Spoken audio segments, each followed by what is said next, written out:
అందరికీ కూడా తెలియజేస్తా ఉన్నారు. ఎక్కడికక్కడ వైఎస్ఆర్సీపీ ఎక్కడైతే అనవసరంగా ప్రజలకి మభ్యపెట్టే విధంగా వ్యాఖ్యలు చేస్తుందో మీరు ఖచ్చితంగా అక్కడ ఖండించాల్సిన అవసరం ఎంతగానో ఉందన్న. మనం మౌనంగా ఉన్నామని చెప్పి వాళ్ళు ఇష్టానుసారంగా చేస్తా ఉన్నారు. అసలు వాళ్ళకి ఈ రోజు మాట్లాడే అర్హత లేదు.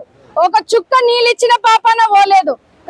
మనము కెనాల్ కి అంటే ఆయకట్టు అంతా కూడా కెనాల్ లో ఉన్నటువంటి స్లూయిస్ క్లీనింగ్ గానీ జంగల్ క్లీనింగ్ గానీ ఈ రోజు మన ప్రభుత్వం వచ్చిన తర్వాత 3 కోట్ల రూపాయలతో ఈ రోజు ప్రతి డిస్ట్రిబ్యూటరీ దగ్గర షటర్స్ గానీ అన్ని ప్రణాళికబద్ధంగా ఈ రోజు పనులు చేసి మరి ఈ రోజు రైతులకు నీళ్ళు ఇస్తా ఉన్నాము. వాళ్ళు కేవలం పేపర్లకు పరిమితమయ్యే జియోలు ఇచ్చి ఈ రోజు మీకు అందరికి గుర్తు చేస్తా ఉన్నాను. సింగనమల చెరువుకి లోకలైజేషన్ తెచ్చానని చెప్పి 40-50 చెరువుల్ని నీళ్లు నింపుతాము ఆథరైజేషన్ ఉందని చెప్పి ఈ రోజు వరకు కూడా 5 సంవత్సరాలు వాళ్ళు కాలయాపన చేశారు. కానీ ఒక్క చెరువుకి కూడా వాళ్ళు నీళ్ళు ఇచ్చిన పాపన పోలేదు. ఒక్క చుక్క కూడా నీళ్ళు ఇచ్చిన పాపన పోలేరు. ఈ రోజు అధికారులని ఆ జియో గురించి అడిగితే మాకే తెలియదని చేతులెత్తేసే పరిస్థితి ఐఏబీ మీటింగ్ లో జరిగింది. ఇదంతా కూడా మీరు ప్రజల్లోకి తీసుకెళ్ళాలి. కానీ మనం అట్లా కాకుండా మొన్న బొప్పెపల్లి చెరువుకి 40 సంవత్సరాల ఆకాంక్ష అది. ఈ వెంటనే 15 రోజుల్లో మనం మాట్లాడుకొని తీసుకొని వచ్చి ఈ రోజు మనం ఈ సీజన్ లోనే వాళ్ళకి నీళ్ళు ఇయ్యాలని ఎంతో తపనతో ముఖ్యమంత్రి గారు ఇరిగేషన్ మినిస్టర్ గారి సహకారంతో స్థానికంగా మన ఇన్ఛార్జ్ మినిస్టర్ ఫైనాన్స్ మినిస్టర్ గారి సహకారంతో ఈ రోజు బొప్పెపల్లి చెరువుకి కూడా ఖచ్చితంగా నీళ్ళు ఇవ్వాలి. అది జియోకే పరిమితం కాకూడదని కృషి చేసి ఈ రోజు మీ అందరి కోసం పనిచేస్తా ఉన్నానని మీ ద్వారా ప్రజలకు రైతులకు తెలియజేయాల్సిన అవసరం ఎంతగానో ఉందని తెలియజేస్తూ ఎప్పుడు కూడా మీ బిడ్డగా మీ ఆడబిడ్డగా నన్ను ప్రోత్సహించినారు. సమస్యలు వస్తే కూడా నాకు వెన్ను తట్టి ముందుకు వెళ్ళాలని నేర్పిస్తా ఉన్నారు. మీరందరూ కూడా నాతో ఇంత మంచి కార్యక్రమాన్ని ముందుకు తీసుకెళ్లి చేపిస్తున్నందుకు మీ అందరికీ కూడా పాదాభినందనాలు చేస్తా ఉన్నాను. తెలుగుదేశం పార్టీ ఎప్పుడు కూడా కార్యకర్తలకు గాని నాయకులకు గాని ఎటువంటి అన్యాయం చేయదు. ఉన్నటువంటి పరిస్థితులు ఉన్నటువంటి సమస్యలు ఒక్కొక్కటిగా నెరవేరుస్తూ ముందుకు వెళ్తా ఉన్నాము. దానికి మించి మనము ప్రజలకు ఇచ్చినటువంటి హామీలు ముఖ్యంగా మనం ముందుకు చూస్తా ఉన్నాము.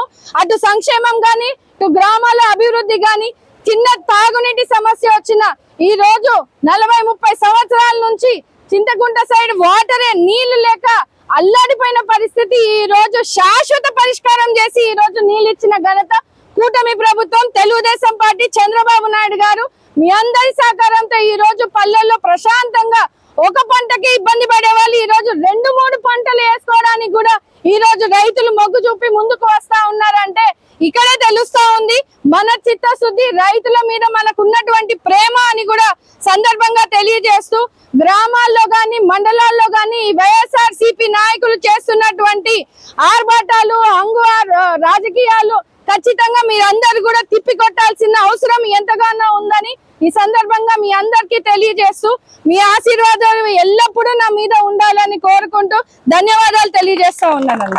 Thank you.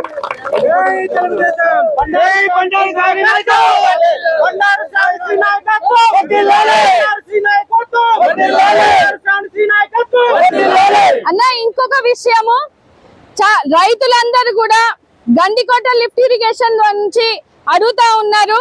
ఖచ్చితంగా దాని మీద కూడా మనము రీఎస్టిమేషన్స్ అన్ని కూడా ఏపించాము. మొన్న పోయిన నెలలో ఫైనల్ బడ్జెట్ లిస్ట్ ని మనము ఇరిగేషన్ డిపార్ట్మెంట్ వారికి కూడా కడప సిబ్బంది వాళ్ళతో మాట్లాడుకొని మరి పంపించడం జరిగింది. ఖచ్చితంగా ఇప్పుడు రానున్న శీతాకాలం అసెంబ్లీ సమావేశాల్లో కూడా దాని గురించి నేను ప్రస్తావించడం జరుగుతుంది.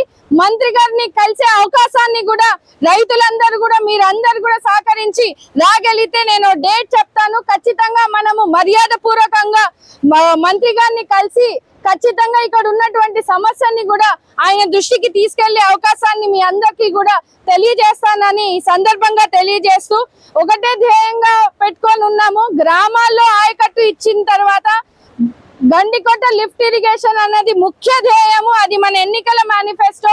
ఖచ్చితంగా ప్రజలకు అది చేయాలనే ఆకాంక్షతోనే మీ అందరితో సహా నేను కూడా ముందున్నాను. ముఖ్యమంత్రి గారి దృష్టిలో కూడా ఇది ఉంది. ఖచ్చితంగా మన అవసరం ఎంత ఇంపార్టెంట్ దృష్టికి మనమందరం కూడా తీసుకెళ్దాము. ఖచ్చితంగా అది అయ్యే వరకు కూడా మీతో పాటు నేను కూడా పోరాటం చేస్తానని కూడా ఈ సందర్భంగా మీకు కూడా తెలియజేస్తూ, ఇంకో విషయము, మనము మిడ్ పెన్నర్ మోడర్నైజేషన్ అంటే ఈ డ్యామ్ కి సంబంధించినటువంటి ఆధునీకరణ పనులన్నింటినీ కూడా గత వైసీపీ ప్రభుత్వము ఎంత నిర్లక్ష్యం చేసిందో మనం అంతా చూసాం. కనీసం గ్రీసులకి గేట్లకి గ్రీసులు కూడా పెట్టలేని పరిస్థితిని మనం చూసాం. ముఖ్యమంత్రి గారికి ఆ విషయం తెలియజేసి ఈ రోజు డ్యామ్ దగ్గర ఉన్నటువంటి గేట్ల ఆధునీకరణ కోసము దాదాపు 5.20 కోట్ల రూపాయలని మనము ఎస్టిమేషన్ పంపిస్తే, అది మొన్న అసెంబ్లీ సెషన్స్ లో నేను వెళ్ళి ముఖ్యమంత్రి గారిని అడగడం జరగక ఇమీడియట్ గా దాన్ని శాంక్షన్ కూడా చేయడం జరిగింది. ఆ పనులని కూడా ఈ రోజు మనం నీళ్లు విడుదల చేస్తున్నాము. గేట్ డిజైన్లన్నీ కూడా వేస్తా ఉన్నారు. ఆ టెండర్ ప్రాసెస్ కూడా వచ్చే నెలలో కూడా జరుగుతుందని ఇక్కడ ఉన్నటువంటి రైతులకు ప్రజలకు తెలియజేస్తా ఉన్నాను. దాదాపు 5.5 కోటి వరకు కూడా కేవలం మిడ్ పెన్నర్ ఆధునీకరణ కోసం మనకు కేటాయించారంటే ముఖ్యమంత్రి గారికి మన రైతుల మీద ఉన్నటువంటి పట్టుదల ఎంత ఉందో మీ అందరికీ కూడా తెలియజేస్తా ఉన్నాము. ఇంకా శాశ్వత పరిష్కరణ మంచి గేట్లను వేసుకొని ఈ రోజు చివరి ఆయకట్టు వరకు కూడా నీళ్లు అందిస్తామనే ఒక నమ్మకాన్ని ఈ రోజు